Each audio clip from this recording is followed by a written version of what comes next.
I've been leading the strategic role in doing arts advocacy on behalf of our members across the country on the federal level, in Congress and within the White House, in advancing pro-arts policies and arts education policies and tax policies that impact artists and arts organizations, to have a better environment for the arts to flourish and for citizens to participate in an accessible, democratic way into the arts in their communities.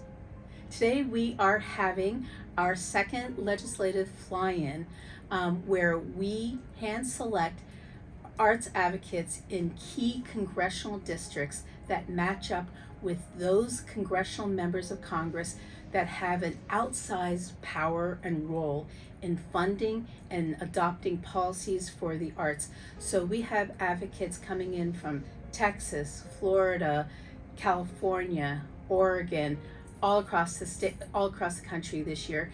And this is our second one. We also had one last month where we brought in 12 advocates also from different parts of the country.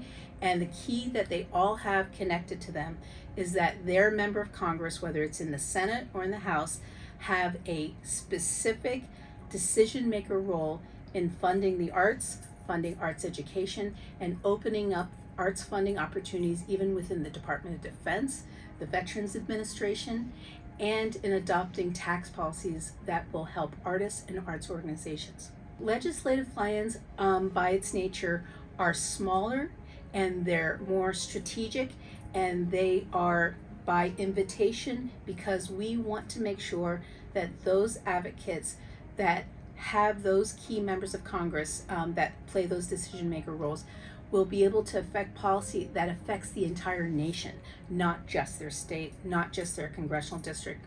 And so it's more customized, it's more of a hands-on approach. We attend each one of these congressional meetings and we help set them up as well for the advocates.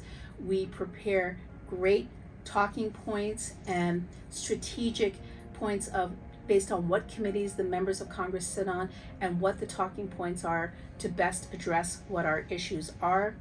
And what's so important about this is that they are really helping the rest of the country in arts organizations across the country. For instance, there may not be someone representing New York City on one of these key congressional committees, but we know that New York City is one of the most important places for cultural organizations, original creativity happening, the number of artists that are there.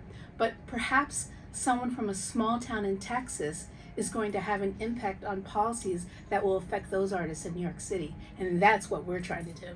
Politics are constantly changing in the country, whether there are times when the House of Representatives or the Senate is controlled by Republicans or Democrat, or whether the White House has a Republican or a Democratic president. And so because of those constant changing dynamics, we need to be nimble.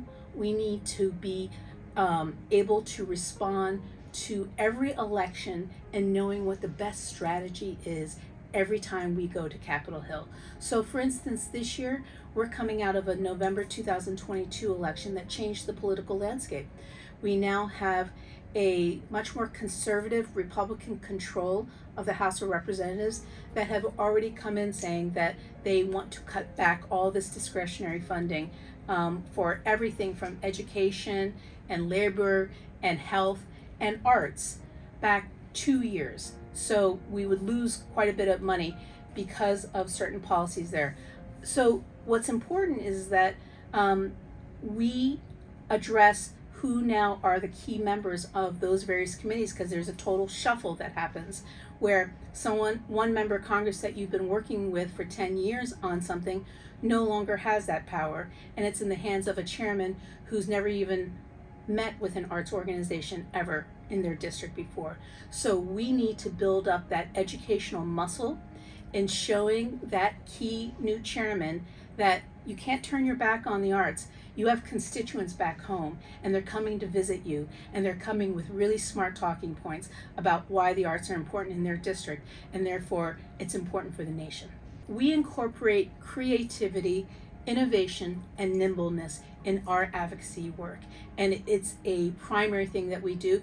And we also include, as a full force of our advocacy work, is the equitability of it. So we at Americans for the Arts represent local arts agencies across the country and community-based arts organizations. So we first ask them, what are the important policies that you want us to lobby for? Not what we want, but what do you want? Then the second part is, okay, now we need you to come to Washington, and we need you to talk with the legislators that you've sent to Congress and educate them on why the arts are important. And then we need you to build a relationship with them. So it's not a transactional communication. It is a communication that is building a relationship with their member of Congress, so that they are not just having the one meeting in Washington. It's going to continue in having communications throughout the year. They'll invite them to cultural events back home. The key is that legislators simply need to see that the public investment that they make in the arts has a payoff that helps not only the communities that they represent, but the constituents that they represent, to help the arts enrich their communities and the lives of the people who live there. I mentioned that we're also bringing more creativity to our advocacy work, and one of the ways that we're doing that is we are now specifically tapping artists to bring their skills and their talent into advocacy work. And so this year we have partnered with artist Carrie Tillis from Nashville, Tennessee, to work with us on a project called Why the Arts Matter for every state. And so there are fact sheets about why the arts matter in Nevada, why the arts matter in Idaho, and there are stories that come with that. It's not just about facts and figures, it's about the stories about how arts organizations in those states are creating an identity for that state that is creating real meaningful connections and programs for residents in that community to participate and admire and be proud of, that the arts are alive and well and unique in their state. And so through a series of interviews, Carrie listens to all the gems that are happening that are unique to every state, and they are different. And what she does is then takes and puts it into a visual representation, creating original artwork called Why the Arts Matter, and it's named for each state. And we're in the process, when we do these lobbying visits and these fly-ins, we are actually having Carrie, as the artist, come with us and present the original artwork to these members of Congress.